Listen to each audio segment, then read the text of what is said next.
최근 축구 커뮤니티에서 화제가 되고 있는데요. 바로 엘리케 감독, 벤투 감독, 이영표 해설위원의 이강인을 향한 발언이 공통되고 있기 때문입니다.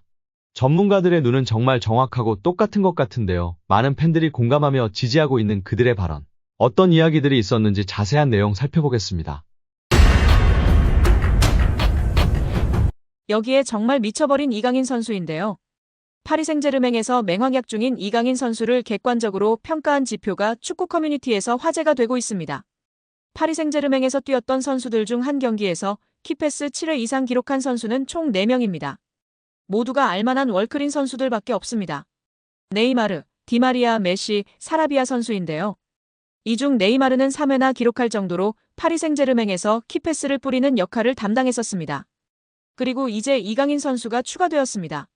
심지어 이번 시즌만 2번째입니다. 지난 2024년 시즌에서 키패스 7개를 기록했고 올 시즌 생테티엔전에서 키패스 7개를 기록하며 네이마르 선수에 이어 2번째로 많은 한 경기 키패스 7회 기록 선수가 되었습니다. 이강인에게 원한이 있는 것이 분명합니다. 파리 생제르맹 소식통 플라네 PSG는 피에르 메네스의 발언을 전했습니다. 메네스는 루이스 엘리케 감독이 거의 항상 이강인을 기용하고 있는데 이해를 할 수 없다. 난 이강인이 밋밋하다고 생각한다. 드리블, 패스를 한 번도 하지 않고 위험을 감수하지 않으며 항상 볼을 뒤로 패스한다라고 말했습니다. 그는 이어서 이강인이 그라운드 위에 있을 때 아무것도 가져올 수 없다. 성가시다. 난 이강인을 좋아하지 않는다. 적어도 유니폼을 판매하는 일에는 능숙할 것이다라며 비꼬기도 했습니다. 이강인의 유니폼을 한국 축구 팬들이 많이 구매하는데 적어도 이런 일은 잘한다며 조롱한 것인데요. 메네스는 이전에도 이강인을 비판한 적이 있습니다. 이번 시즌 개막 전 이강인이 골을 넣었음에도 나는 이강인에 대해 처음부터 의구심이 있었다. 마요르카에서 뛰는 것을 봤을 때 드리블하는 것을 보았는데 PSG에 온 이후로 그렇게 드리블하는 것을 보지 못했다.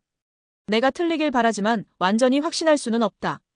뒤로만 드리블하는 것 같고 PSG의 유니폼이 그에게 조금 부담스러운 것이 아닐까 걱정된다라고 말한 바 있습니다. 이강인을 지속해서 비판해오는 메네스 본인도 비판받을 일이 많은데요. 2021년 해설위원으로 활동하던 메네스는 성추행 논란으로 인해 퇴출당했었습니다. 정말 한국이든 프랑스든 어딜 가나 도라이는 어김없이 있는 것 같습니다. 여기에 루이스 엘리케 감독이 레알 마요르카 시절 이강인을 발전시킨 하비에르 아기레 감독을 언급하며 화제입니다. 스페인 마르카는 엘리케 감독이 자신의 트위치 채널에서 이강인을 이야기한 걸 발췌해 전했습니다. 엘리케 감독은 아틀레틱 빌바오와 레알 마요르카의 코파델레이 결승전 이야기를 했는데 한 팬이 이강인 성장 관련 질문을 하자 아기레 감독 공이 크다고 말했습니다. 아기레 감독은 베테랑 지도자로 멕시코 국적인데요. 멕시코 대표팀을 비롯해 오사수나, 레알 사라고사, 에스파뇰, 레가네스 등 스페인 팀을 주로 지휘했습니다.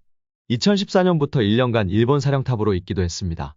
2021년도 시즌 중도에 마요르카로 온 아기레 감독은 이강인, 쿠보 다케우사를 활용해 스페인 라리가 잔류를 이끌었습니다. 지난 시즌 이강인을 한층 더 발전시켰습니다. 수비 축구를 하면서도 이강인의 기회 창출 능력을 극대화했습니다. 이강인을 다양한 위치에 쓰며 빌드업 시발점 역할을 맡겼습니다. 본인 중심 전술의 이강인은 더 능력을 선보였고 마요르카가 라리가 중위권에 오르는데 혁혁한 공을 세웠습니다. 라리가 정상급 미드필더로 분류돼 많은 팀들의 관심을 받았습니다. 마요르카는 이강인 잔류를 원했지만 이강인은 이적을 추진했습니다. 결국 파리 생제르맹으로 갔습니다. PSG 사령탑 엘리케는 이강인을 적극적으로 활용했습니다. 이강인은 우측 공격, 중앙을 오가면서 PSG의 귀중한 옵션으로 자리매김에 활약하고 있습니다. 엔리케 감독은 이강인을 보면 마요르카의 아기레 감독 위대함을 보여준다. 아기레 감독 덕분에 이강인이 많이 성장했다. 이강인 공격 능력은 매우 좋은데 수비적인 부분을 배울 필요가 있다. 이어 이영표 위원은 이강인 선수가 재능은 기본적으로 있었겠지만 훈련과 노력이 없이는 만들어질 수가 없습니다. 또한 이강인 선수의 강점은 드리블도 있고 시야도 있고 정확한 왼발킥도 있고 터치가 굉장히 강점이 있다고 생각합니다. 멀리 볼 수 있는 능력은 킥이 자신 있는 선수들이 자연스럽게 보여주고 나타낼 수 있습니다. 어떤 선수들은 드리블을 잘하는 선수는 자기가 드리블을 보여주고 싶어하고 패스를 잘하는 선수는 패스를 보여주고 싶어하기 때문에 좋은 킥, 멀리 보낼 수 있는 킥이 장점인 선수는 자연스럽게 시야가 넓어지고 시야가 넓은 것처럼 보여지게 됩니다. 어린 선수들에게 멀리 보라, 시야를 넓혀라 라며 가르치기보다는 좋은 킥을, 멀리 찰 수 있는 킥을 가르치면 자연스럽게 시합에서 연습한 킥을 보여주려고 하기 때문에 시야가 넓어지고 넓혀진 모습을 볼 수 있다고 발언하였습니다. 이어 최근 프랑스 언론의 비판에 대해서도 이야기했는데요. 이강인을 향한 언론 비판은 일도 신경 안 써도 됩니다. 한국에서처럼 선수를 비난 잘하지 않는 문화가 아닙니다. 한국에서는 정말 엄청나게 큰 잘못을 저질렀을 때 비난하나 외국은 그냥 막 합니다. 그들의 문화이고 경쟁이라 신경 쓸 필요가 전혀 없습니다. 유럽에서도 크게 신경 쓰지 않는 편입니다. 거기에 일희일비할 필요 없고 비난을 받더라고 원래 그런다 생각하는 게 팬들도 선수도 좋다고 발언했습니다. 이어 이영표 위원은 이강인 선수가 수비할 때 압박이 안 된다는 단점이 있었는데 약점이라고 지적되던 수비 전환, 수비의 능력을 키웠다는 것이 정말 대단한 것이라며 치켜세웠습니다.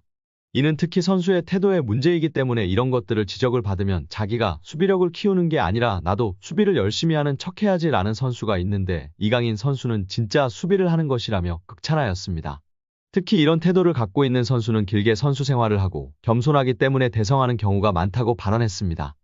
벤투 감독은 유튜브 채널 FC온라인과의 화상 인터뷰에서 대한민국 축구대표팀 시절 줄곧 외면했던 이강인을 카타르 월드컵에 발탁한 이유에 대해 이강인의 재능이 뛰어나다는 사실은 팬, 감독, 스태프 미디어 할 것 없이 누구도 반박하지 못할 것이다. 하지만 우리 코치진은 그보다 많은 분석이 필요하다. 재능만으로 판단해서는 안 된다. 이강인과 같은 열번 유형의 선수는 주로 공격만을 생각하고 수비를 고려하지 않는다며 솔직히 이강인을 월드컵 명단에 올린 건 월드컵 본선 직전이었다. 이강인을 월드컵에 발탁할지에 대해 확신이 있었다고 한다면 그건 솔직한 대답은 아닐 것이라고 월드컵 최종 명단에 이강인을 제외할 생각도 있었다고 털어놨습니다. 하지만 벤투 감독은 23명 명단에 이강인을 포함했고 이강인은 월드컵 조별리그 가나전에서 부메랑 크로스로 조규성의 골을 돕는 등 톡톡 튀는 활약으로 믿음에 보답했습니다. 벤투 감독은 이강인을 명단에 올린 중요한 이유는 그가 바뀌어서다. 마인드의 변화와 마요르카에서의 활약으로 월드컵 출전의 자격을 증명했다. 그는 마요르카에서 완전히 다른 선수가 되었다. 그의 변화를 이끌어준 중요한 두 사람은 본인과 클럽 감독 하비에르 아기레일 것이다. 이강인은 스스로 스타일을 바꿔야 한다고 인정한 것 같고 아기레 감독은 그런 변화에 대한 확신을 줬을 것이다. 이강인의 훈련 퍼포먼스와 합숙에서 보여준 모습들이 월드컵 무대에서 좋은 성과를 이어졌다고 돌아봤습니다. 맨체스터 유나이티드의 여름 이적 시장에 대한 큰 힌트가 등장했습니다. 맨유 유스 출신 공격수 알레한드로 가르나초가 입주한 지 1년 여밖에 되지 않은 자신의 고급 주택을 부동산에 매물로 내놓았다는 것인데요. 영국 대중지 더 선이 현지 시간 온라인판 기사로 공개한 독점 정보에 따르면 가르나초는 영국 그레이터 맨체스터의 보든 지역에 있는 침실 7개짜리 대저택을 385만 파운드 약 72억 원에 매각하기로 했다. 해당 매물이 시장에 나온 것은 지난 3월 28일로 알려졌다. 가르나초는 지난해 4월 자신의 파트너 에바, 1살 된 아들 엔소와 함께 해당 저택으로 이사했다. 매입 당시 가격은 380만 4천 파운드. 1년도 채 되지 않아 매각한 이유는 차익을 위해서가 아니다. 라고 전했습니다. 이어 더선은 가르나초가 자신의 저택을 매각하려는 이유가 올여름 맨유를 떠나기 위한 준비로 여겨진다고 추측했습니다. 실제로 가르나초는 후배 아모린 감독이 올 시즌 중도 부임한 이후 꾸준히 이적설의 주인공이 됐습니다. 에릭 텐하흐 전임 감독 체제에서 중용됐으나 아모린 감독 부임과 함께 입지가 흔들렸는데요. 최근 다시 주요 경기에 출전하고 있으나 지난 1월 이적 시장 기간에 첼시, 나폴리 등과 이적 협의가 진행되기도 했습니다. 맨유는 지난 수년간 누적된 적자로 인해 재정난에 시달리고 있기도 합니다. 맨유는 아모린 감독이 원하는 유형의 선수를 영입하기 위해 기존 선수 매각을 추진 중이며 현재 에스턴 빌라로 임대된 마커스 레시포드를 비롯해 자체 유소년 팀 출신 선수들의 매각이 장부상 순이익으로 처리되어 재정 건전성 규정 충족에 큰 도움이 된다고 보고 있습니다. 레시포드와 달리 가르나초는 그동안 맨유의 미래 자원으로 기대를 모았으나 아모린 감독은 기복을 보이는 가르나초를 정리하려는 생각을 가진 것으로 알려졌습니다. 맨유는 최근 이선 공격수 영입에 대한민국 대표 미드필더 이강인과 연결됐는데요.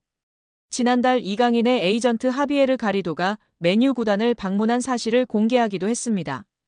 스페인 매체 렐레보의 마테오 모레토 기자는 이 방문이 가리도가 대리하는 선수의 이적과 관련이 있는 업무상 출장이었다고 보도했습니다. 맨유는 5년 후 새로운 홈경기장 건설을 중심으로 대대적인 재건 작업을 진행 중입니다. 짐 레클리프 구단주는 이 과정에서 아모린 감독을 적극 지원하고 여름 이적 시장에 선수 영입을 위해 구조조정을 진행 중이라고 밝혔습니다. 아시아 시장 마케팅 효과를 위한 이강인 영입 가능성이 유럽 현지에서 제기되고 있는 가운데 이강인과 포지션이 겹치는 가르나초의 이적설은 주목할 만한 상황이라는 평가입니다. 올 여름 파리 생제르맹을 떠날 것이 유력한 이강인이 아스널과 다시 한번 연결되며 화제입니다.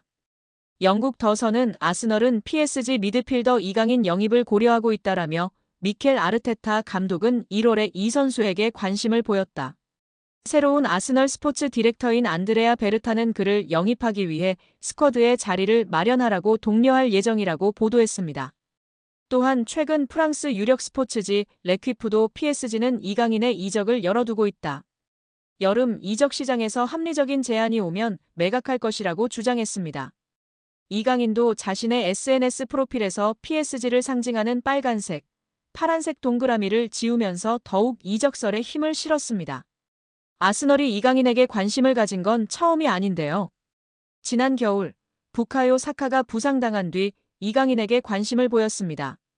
이번에는 새롭게 부임한 스포츠 디렉터 베르타의 존재가 이강인의 아스널 이적설에 불을 지피고 있습니다. 베르타는 2023년 당시 아틀레티코 마드리드에서 이강인 영입을 추진했다가 실패했던 인물입니다. 더선은 PSG가 이적을 언하고 있기에 이 선수의 이적이 비교적 빨리 완료될 가능성이 있다. 아스널이 싱가포르와 홍콩에서 프리시즌 경기를 할 때 이강인도 비행기에 탈 수 있다라며 덧붙였습니다. 이런 예상대로 이강인이 아시아 투어에 합류한다면 7월 31일 예정된 토트넘 호스퍼전에서 손흥민과 맞대결을 펼칠 수 있습니다.